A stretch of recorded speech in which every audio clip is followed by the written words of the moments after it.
Esta é uma mensagem bíblica produzida pela Igreja MSBM em Oeiras ao Corpo de Cristo.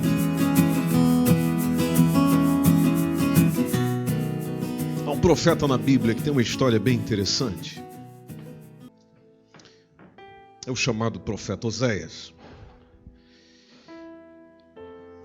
O profeta Oséias viveu um momento,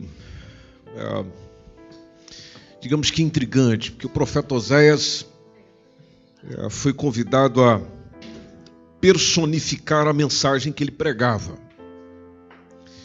Nós, como Igreja de Jesus Cristo, somos chamados ao mesmo compromisso, à mesma missão, à mesma ideia, ao mesmo sentimento, ou seja, de se viver o que se diz.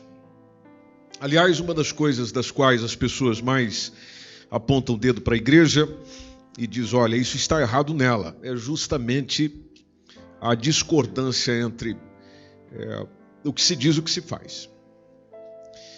Isso não está só no contexto de igreja, isso também se direciona para a política e para tantas outras áreas por aí. Você, tanto quanto eu, também está cansado de ouvir promessa política a vida inteira. Poucas palavras cumpridas. Pouca coisa realizada, mediante ao tanto que se diz. Você talvez seja uma pessoa decepcionada por muita gente ter prometido para você muita coisa, ter dito muita coisa, falado muita coisa. E com o passar do tempo você percebeu que isso não passa de uma conversa. Isso não vai além das palavras. Isso não ultrapassa o discurso. Se diz, não se faz.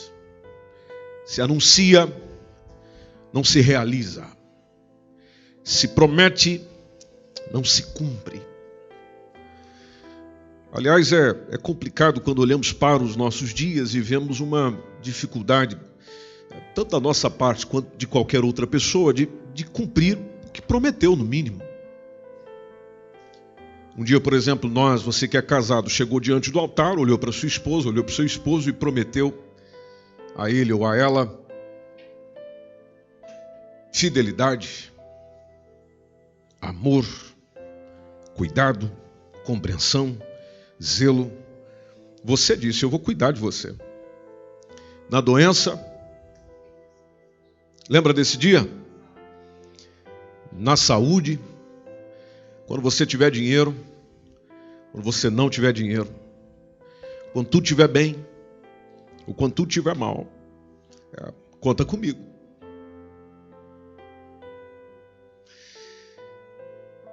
Aí às vezes nós dizemos isso, não pensamos no peso da palavra que se diz, cumprimos o ritual, mas não trazemos o ritual para dentro do coração. Ou deixamos-nos ser levados pelo momento. No momento a gente diz, no momento a gente expressa, mas não pensa na consequência. Dizem alguém, ou dizem alguns, melhor dizendo, que o pior momento para você prometer é quando você está alegre, quando você está feliz, porque quando a gente está feliz a gente sai dizendo um monte de coisa. Quando você está triste, o universo é outro, a realidade é outra, você promete menos. Você pensa um pouco mais para dizer, até porque quem está triste está mais pensando do que falando. Mas quando a gente está no momento da festa, da alegria, do riso, tanto pode acontecer de nós prometermos sem pensar na promessa, como pode acontecer de nós dizermos alguma coisa que não foi bem dita, não foi apropriada. Então, o contexto que nós estamos, se não tomarmos cuidado, conforme tem os diversos ensinos bíblicos, precisamente em Provérbios sobre isso, nós acabamos por dizer muita coisa, esquecendo que o que se diz vai realmente refletir, ou espera que se reflita naquilo que se faz. A Bíblia nos deixa claro de que é melhor estar numa casa onde há pranto, onde há tristeza, do que estar num ambiente onde há alegria. Por que ela chega nessa conclusão? Ou Salomão chega nessa conclusão? Bom, é óbvio. Seguramente você já esteve em algum serviço fúnebre, ou algum culto fúnebre, ou uma missa, ou nem que seja numa missa de 7º dia. E você percebeu que nesse contexto as pessoas param para pensar na vida. Engraçado, a gente precisa da morte para pensar na vida. Quando deveria, em vida, pensar na morte. Ou o que é que acontece ou acontecerá comigo depois do último suspiro? Deus nos dá a oportunidade de viver para que nessa vida se compreenda o processo chamado morte e a vida que vem depois disso, mas muitas das vezes nós passamos a vida e os anos que Ele nos dá, e aí basta simplesmente fazer as contas matemáticas dos anos que você já alcançou, sejam eles 20, sejam eles 30, 40, 50, 60 e assim sucessivamente, paramos por aí,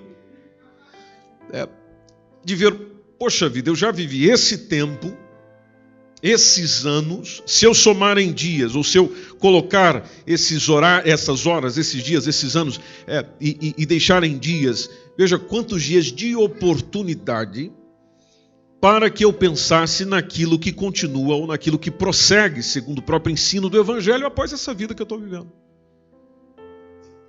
Quando nós vamos para a palavra de Deus, existe a ideia, o pensamento de que aquilo que você lê encarne para si, ou seja, traga para a sua realidade. Seja alguém que ouve a mensagem de Deus e com a mensagem de Deus faça alguma coisa. Não é a ideia do com a mensagem de Deus guarde-a no seu intelecto. E aqui eu sei que às vezes você fica até com ciúme de quem cita a Bíblia com versículo, ponto e a vírgula. Está lá o capítulo, livro tal, versículo tal. A pessoa quando fala até com a vírgula, fala com o ponto, fala com a interrogação. E não é difícil isso aqui é tudo uma questão de memorização. Não tem nada de espiritual nisso. Tem nada de nisso. O Espírito Santo desceu sobre mim, eu memorizei a Bíblia inteira. Não. Isso aí é simplesmente um exercício de memória. Tendo essa capacidade, ou exercendo, ou melhorando, ou investindo nessa capacitação para que assim se suceda, o mesmo acontecerá consigo. Mas a intenção de Deus não é que haja uma memorização sem ação. É que se guarde no coração para que não se peque contra ele. E por que não pecar contra ele? Porque pecando contra ele, eu estrago a minha vida. A ideia de Deus que deu a vida é exatamente essa. É de fazer com que a vida que nós temos aqui seja a melhor possível. A melhor possível. Aí talvez venha aí o seu pensamento e a sua indagação. Pois é, mas a mim isso não parece o melhor.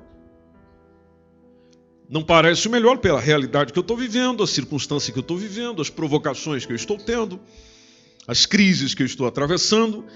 Mas lá está. Qualquer coisa que nós hoje chamamos de melhor, não começou num alto nível na excelência. Qualquer pessoa que você admira, seja um cantor, jogador de futebol, seja lá o que for, seja quem for, e você olha para essa pessoa e diz, essa pessoa é realmente boa no que faz, excelente no que faz. Pois é, mas não começou assim. E qualquer pessoa que você entrevista ou conversa nesse sentido e pede para ele ou ela contar a sua história, o que é que você vai perceber nessa história? Momentos difíceis, circunstâncias penosas, complicadas. Trazendo isso para aquilo que nós estamos pensando. Bom, Deus melhora a gente com adversidades, não com facilidades. Deus me melhora como ser humano, ou Deus trabalha em mim como ser humano, trazendo situações da qual o humano é desafiado a ser. Se eu sou desafiado a ser o humano que Deus quer que eu seja, então naturalmente eu vou compreendendo que quanto mais eu dou atenção à palavra dele, mais da divindade dele apresenta-se na minha humanidade, de forma que eu passo a ser um verdadeiro ser humano, à medida, à maneira, à imagem, à semelhança perfeita da qual Adão e Eva foi criado no princípio. E o que é que veio estragar essa perfeição? O que veio estragar essa perfeição se chama pecado. A ideia de Deus, o pensamento de Deus não mudou nesse sentido. O que Ele quer e deseja para cada um de nós é que nós aprendamos, que nós entendamos o que pecado é, o que o pecado faz, o que o pecado promove, qual a consequência que ele traz, seja sobre a minha vida e sobre a vida do outro, de forma que, entendendo e compreendendo, eu possa chegar à simples conclusão de dizer, sabe de uma? O que eu quero nessa vida é deixar de pecar. Porque quanto menos pecado, mais qualidade de vida eu tenho. E essa qualidade de vida não envolve, às vezes, com confortos materiais, mas com aquele principal conforto que todos nós estamos buscando, que é o interior. O que adianta eu estar deitado, sentado no sofá mais caro que tem em Portugal, mas com a alma por dentro sendo chacoalhada, porque não encontra sustento, não encontra base, não encontra o seu Criador, não encontra a fonte, não encontra comida, não encontra água. E aí nós começamos a perguntar, mas o que é isso que está acontecendo? E eu vou para o especialista, eu vou para lá, eu vou para cá, eu leio livros, eu ouço conselhos, eu ouço pessoas, e na hora ali é aquela leveza, mas passou aquela hora, volta tudo de novo. Mas que coisa ruim é essa? Que sofrimento é esse? Que infelicidade é essa que parece que está arraigada e não quer sair? E a gente tenta daqui, tenta de lá. Aí tem uns que se socorrem em outras coisas, em alguns fármacos. Outros já preferem se socorrer ou aliviar a coisa bebendo alguma coisa que faça esquecer dessa vida. Outros já preferem consumir alguma droga. Outros já preferem ir para um ambiente onde todo mundo esteja feliz. Eu preciso estar num ambiente onde os outros estejam felizes para que eu sinta alguma felicidade. Logo eu estou revelando que a felicidade não acontece, não existe em mim. Eu dependo do outro para ser feliz. Quando a proposta de Deus é, se eu me encontrar com Ele, felicidade haverá, de forma que eu não preciso encontrar no outro ser humano algum senso de felicidade para que felicidade exista. Não simplesmente a comunhão e a relação com Deus, com o distanciamento do pecado, faz de si uma pessoa plenamente realizada, segura, consciente, concisa, precisa, que sabe o que quer, sabe para que está aqui, entendeu o seu propósito, entendeu a intenção, entendeu por que Deus trouxe a esse mundo, por que você está na família que você está, entende por que você está na cidade onde você mora, no país onde você mora, no contexto onde você mora, as dificuldades que você tem, os problemas que você tem, as crises que você tem,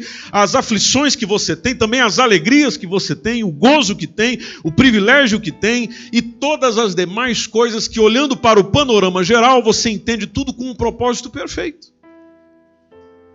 Porque não existe nada nessa vida que não esteja sob o controle do Senhor, e estando sob o controle dele, você sente segurança.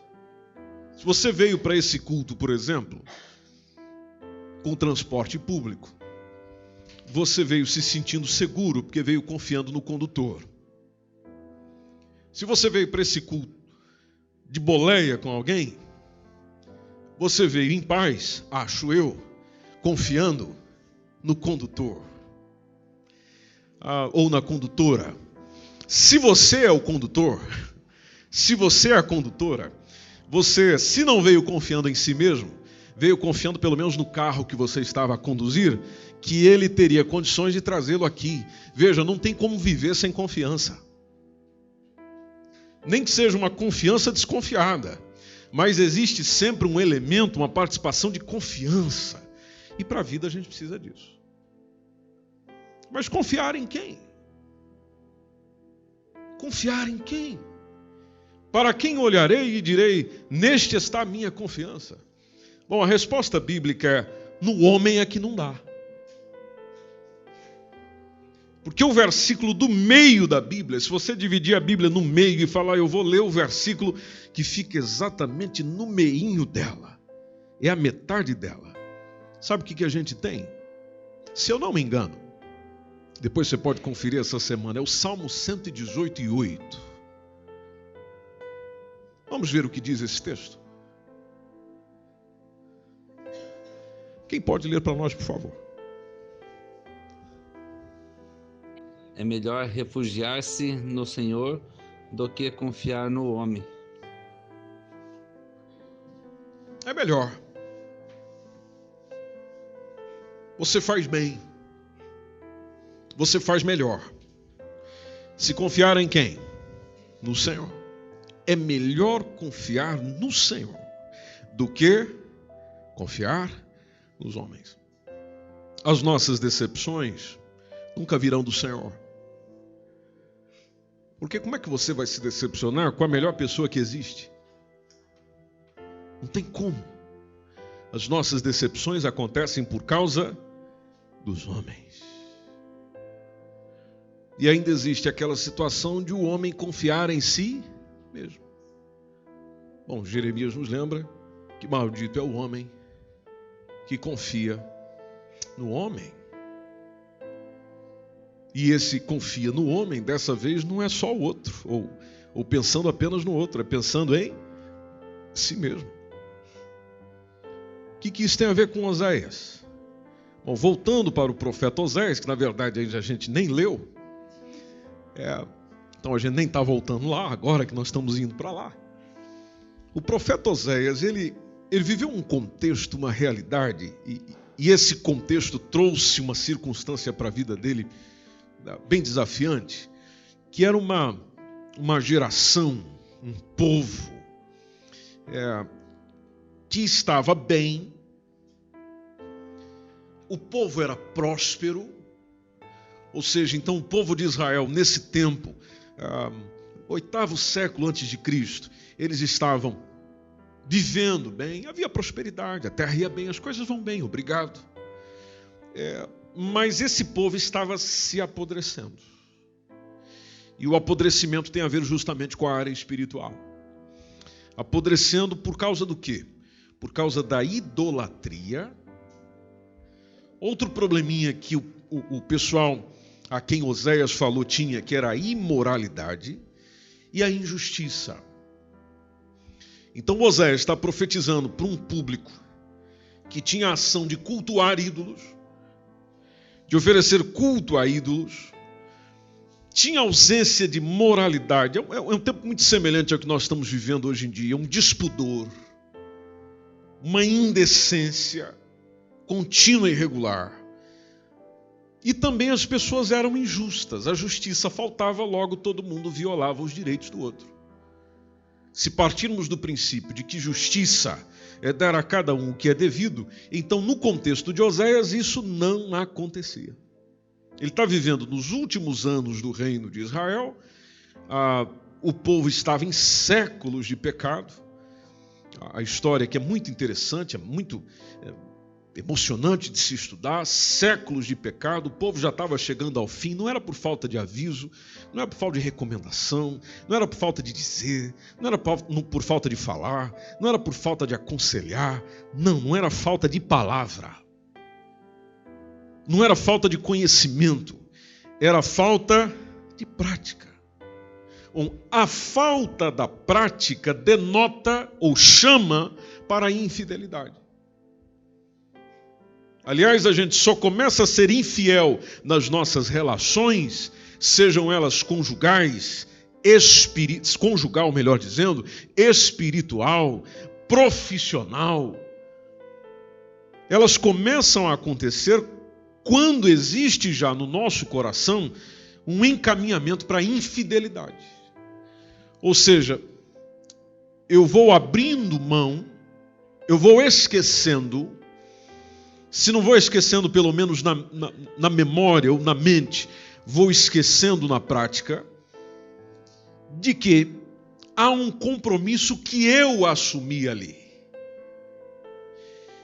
E se espera de alguém que seja fiel aos compromissos que assumiu, precisamente deliberadamente. Ou seja, assumiu porque o quis. Você desejou. Não, se você desejou, suporte a consequência. Veja o caso de Israel. Deus passa séculos para essa gente dizendo: o caminho que vocês estão indo não é bom. Vocês estão em busca de outros deuses. Isso vai acabar mal. Ou seja, estão sendo avisados. Aliás, eles já vêm sendo avisados desde Moisés. Mas tanto aviso, parece que entrou num ouvido a 100, saiu no outro ouvido a 200. Na origem desse povo já havia um contexto politeísta, ou seja, adoração a diversos deuses. Porque de onde Abraão saiu, que era Ur dos Caldeus, era justamente um contexto de adoração a muitos deuses. Deus chama Abraão de lá. É onde começa o monoteísmo, ou seja, da adoração apenas a um único Deus. Esse povo foi parar no Egito, conforme profetizado pelo próprio Senhor. Lá houve um interesse pelos ídolos egípcios, conforme profetiza o Josué, conforme diz o Ezequiel, e havendo esse desejo pelos deuses egípcios, sentiu saudade desse mesmo Egito quando estava sendo libertado pelo próprio Senhor. Aliás, aquela história que você já leu, já assistiu, já ouviu, por exemplo, das pragas, as pragas têm a ver com algo sendo enviado pelo Senhor justamente para representar juízo contra os deuses. Números nos deixa isso muito bem claro. Então, saindo desse contexto politeísta, lá está o Senhor tentando ensinar para esse povo a adoração a apenas um único Deus. E demorou a aprender. Tanto que eles só aprenderam isso quando o Senhor os tira da terra e os leva para o cativeiro. 722 a.C. Mas se a gente ampliar um pouco mais, é que fica o assunto resolvido. 586 a.C., que é quando vem Babilônia e toma todo mundo que está em Jerusalém e arrasta aquele povo tudo lá para a terra deles, e aí nunca mais o povo de Israel se voltou para outros deuses. Mas foi necessário um tempo de escravidão, sofrimento, padecimento. E é onde a gente entende por que alguns sofrimentos chegam até nós. Porque nós aprendemos com o quê? Com sofrimento. Aprendemos é com dificuldade. Aprendemos é com a dor. A dor ensina. Aliás, já diz alguém que a dor é a melhor professora. Bom seria se não a sentíssemos. Seja no físico, seja na alma. Mas uma coisa é certa, ela nos ensina. Aquilo que você tem ensinado hoje, ou aprendido hoje, justamente na história que você às vezes pode contar para alguém, está lá um momento de muita dor, de muito sofrimento. Deus olha para a sua noiva, Deus olha para o povo de Israel no contexto de Oséias e vê eles se envolvendo com outros deuses, ou seja, cometendo aquilo que se chama de adultério espiritual. Adultério espiritual. Transgressão do mandamento, por exemplo, de Êxodo 23, não terás outros deuses diante de mim. Inclusive há uma citação de Jeremias, outro profeta, dizendo: pode o homem fazer, o homem mortal, fazer os próprios deuses? Isso está lá em Jeremias 16, 20. Pode, porventura, o homem mortal fazer os seus próprios deuses? Interessante a resposta. Sim. Mas estes não seriam deuses. Ele cria, mas não são deuses. Nós produzimos, mas eles não são deuses. E aqui deixe-me trazer um esclarecimento para si. A palavra idolatria significa culto a ídolos. O culto denota tempo e encontro. Se eu quiser entender o que é que domina sobre a minha vida, basta ver aonde eu invisto grande parte do meu tempo.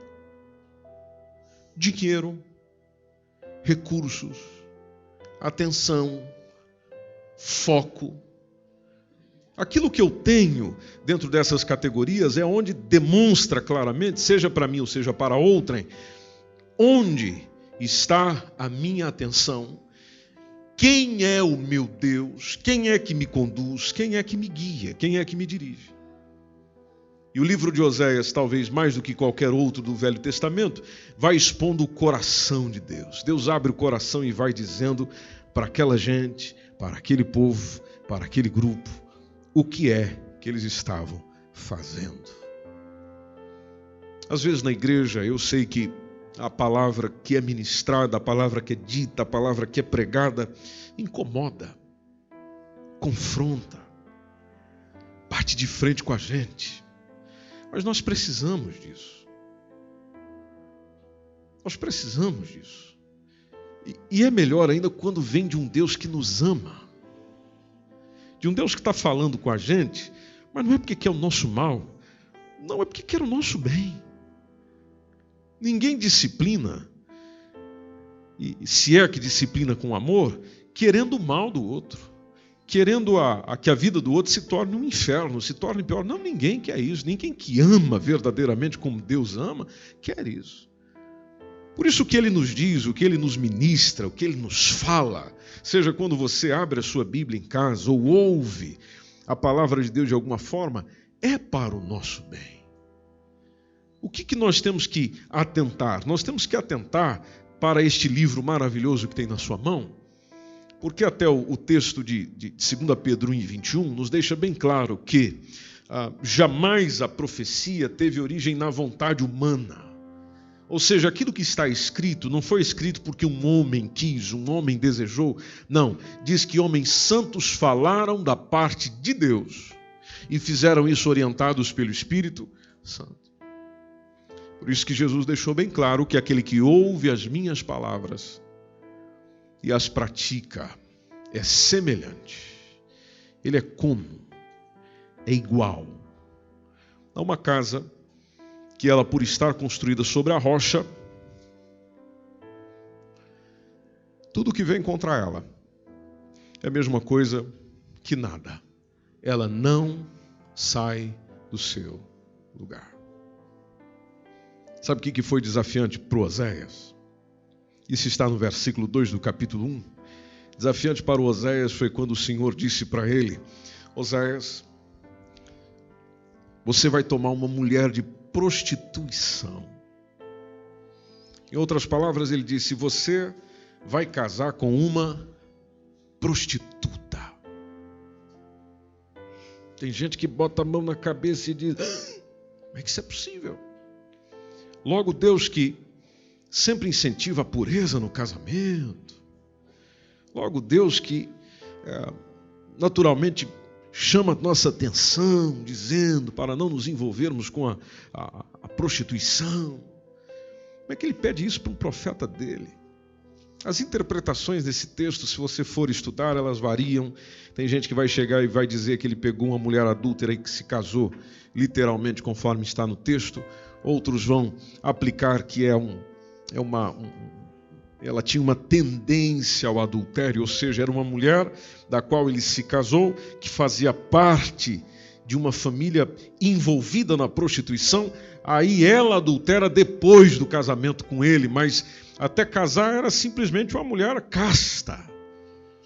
O que acontece é que com a influência que ela já tinha na sua formação, ela se envolve com a prostituição. Independente disso, meu irmão e minha irmã, o que ele fez, ou o que Deus fez com Oséias, pedindo para ele internalizar, incorporar essa mensagem de Deus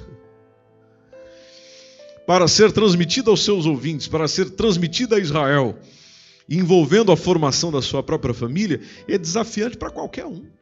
Agora vem cá, pensa aqui comigo, os princípios do Evangelho, para nós aplicarmos hoje na nossa vida, também não são desafiantes?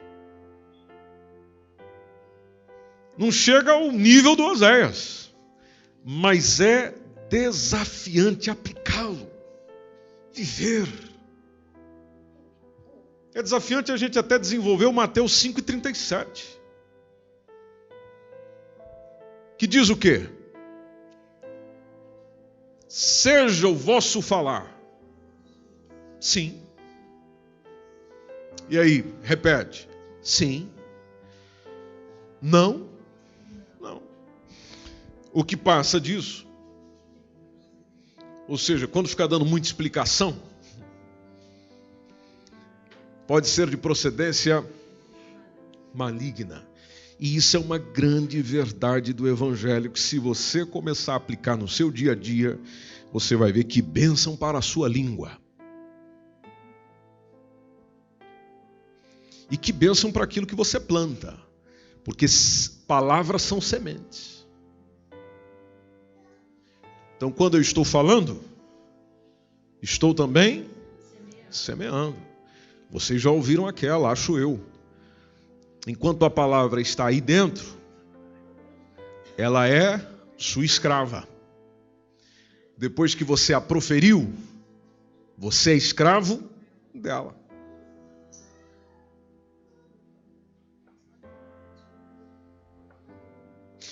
Alguém também já disse de que algumas pessoas, elas merecem uma resposta. Outras pessoas merecem uma explicação. Outras pessoas não merecem nenhum dos dois. Merecem o seu silêncio. E você sabe que isso é verdade. Há pessoas das quais, e às vezes até pelo próprio Evangelho, nós somos chamados a chegar diante delas e dar explicações. Há outras apenas uma resposta. Há outras, silêncio. E Jesus não nos ensina isso na sua vida? Jesus não viveu isso? Quantas vezes Jesus, em diversas perguntas que lhe foram feitas e diversas provocações, manteve-se em silêncio? Quantas vezes Jesus saiu silenciosamente? Quando o pessoal perguntou por ele, ele já não estava ali. Bom, só faz assim quem realmente sai pela, como é que a gente diz? Pela tangente.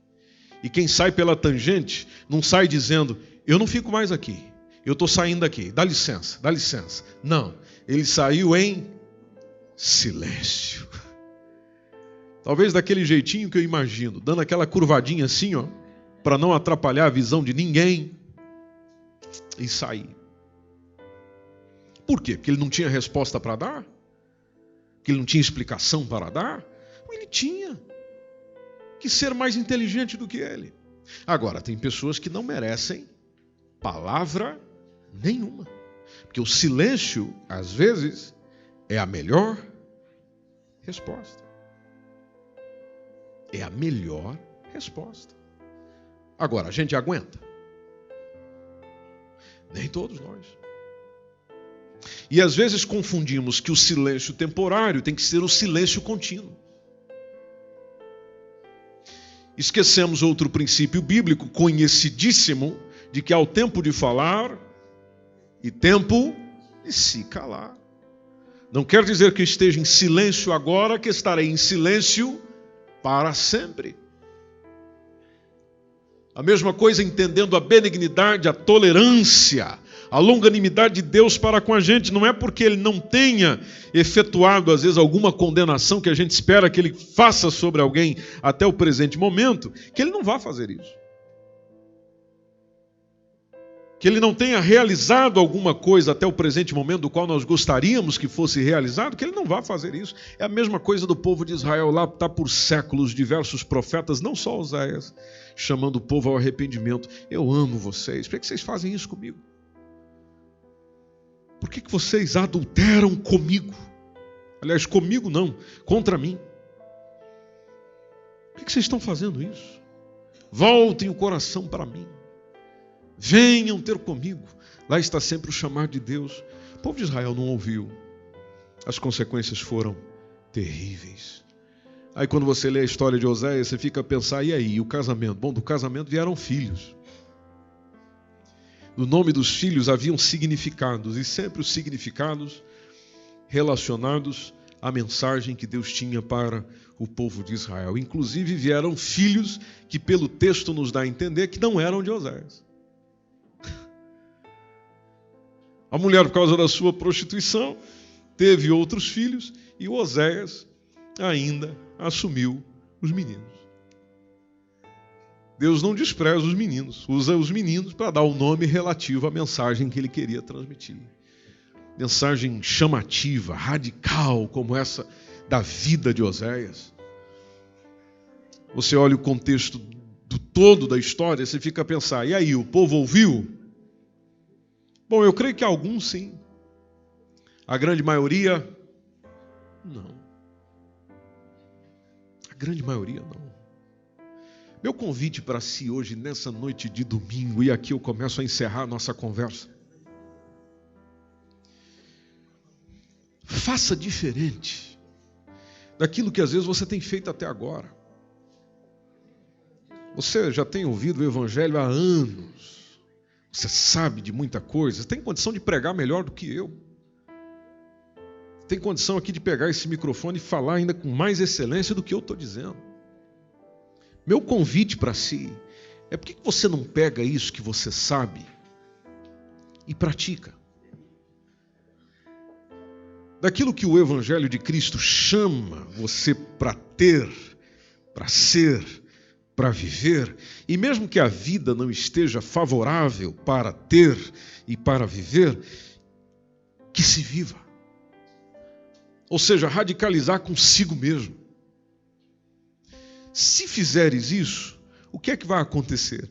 Vai perceber que, na sua vivência, vai chegar à conclusão de que vale a pena ser fiel a Deus.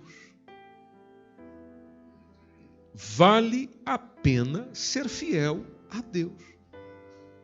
E você não vai entender isso ouvindo da boca de outrem, ou percebendo dos outros, ou olhando para os outros. Não, é em si mesmo.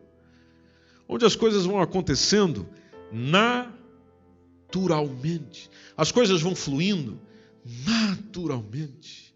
Você vai recebendo orientações preciosas, diretas no teu coração, que você fica surpreendido. Você vê os problemas irem se resolvendo. E não é por causa da sua excelência, não, é por causa da excelência de quem está em você. E Deus vai te livrando de circunstâncias que você não pode fazer absolutamente nada. Absolutamente nada. Porque tem muita coisa nessa vida que por mais que você faça, por mais que você cuide, por mais que você olhe, por mais que você vá atrás, por mais que você faça uma investigação, por mais que você monte guarda, por mais que você tome medidas para impedir, o único capaz de impedir ela na sua plenitude é o Senhor. É o Senhor. Por que não vivenciar isso? Meu convite para si é: deixa dessa religiosidade. Dependendo de que igreja você é, se você é evangélico, não é evangélico, ou é de outra religião, eu não estou falando desse negócio. O que eu estou a falar é de pegar a palavra de Deus, a palavra de Jesus e internalizar, e viver, incorporar, experimentar. Experimentar. Se eu vou ler isso aqui, vou fazer isso aqui. É claro, esse texto do Oséias você precisa de um melhor entendimento também. Senão amanhã, se você é solteiro, sai aí, pega uma prostituta e fala: eu vou internalizar isso aqui. Não, peraí.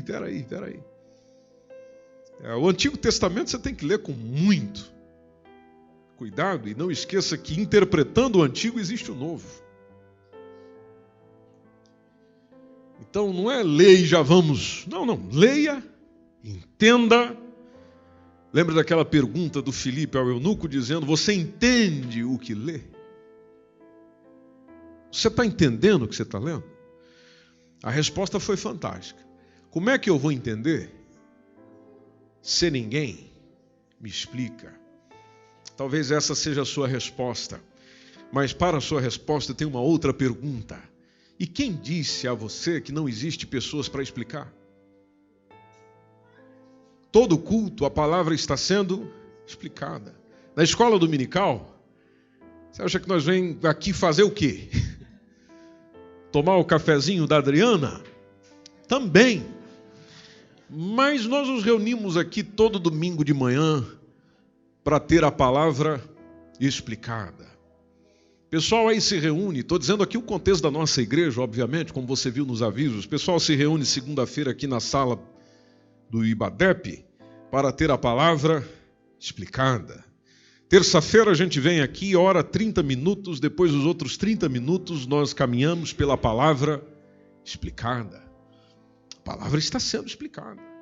Ah, mas ninguém está explicando o que eu quero entender. Bom, você não está proibido de perguntar. Você entende o que lê? Depois de ter entendido, depois de ter sido convencido, por que não praticar? Por que não vivenciar? Por que não experimentar? Por que fazer com que essa mensagem vai fluindo, vai acontecendo? Que tem muita gente que está equivocado, tem muita gente que está errando por não conhecer as Escrituras e nem o poder de Deus. Alguns que encarnam o pecado a 100%. Meu convite para si é que nós sejamos daqueles que vivenciam a graça em seu nível máximo. O amor de Deus em seu nível máximo, a excelência do carinho do Senhor, da palavra do Senhor, da mensagem do Senhor. Não sermos gente que apenas participa de uma igreja. Não. Sermos pessoas que, entendendo o Evangelho e a palavra do Senhor, entendendo o Evangelho e a palavra do Senhor, coloca no coração esta mesma palavra para não pecar contra o Senhor. E, ao mesmo tempo, ser a pessoa que esse mundo está precisando, que a família está precisando, que a sociedade está precisando, que o seu clube de amigos está precisando, que o seu clube de mães está precisando, os seus amigos estão precisando, o seu trabalho está precisando. E esse mundo está precisando de gente boa. Ou não está? Está. Quem pode fazer e trazer alguma bondade ao coração do homem? Bom, apenas aquele a quem o bem existe por completo. Esse alguém é Deus. E que nos ensina na pessoa de Jesus Cristo. É a plenitude dele que vai trazendo sobre nós graça sobre graça. Essa foi mais uma mensagem bíblica produzida pela Igreja MSBN Oeiras. Siga-nos nas nossas redes sociais, Facebook e Instagram. Subscreva o podcast MSBN Oeiras e também o nosso canal no YouTube. E saiba mais em msbnportugal.com.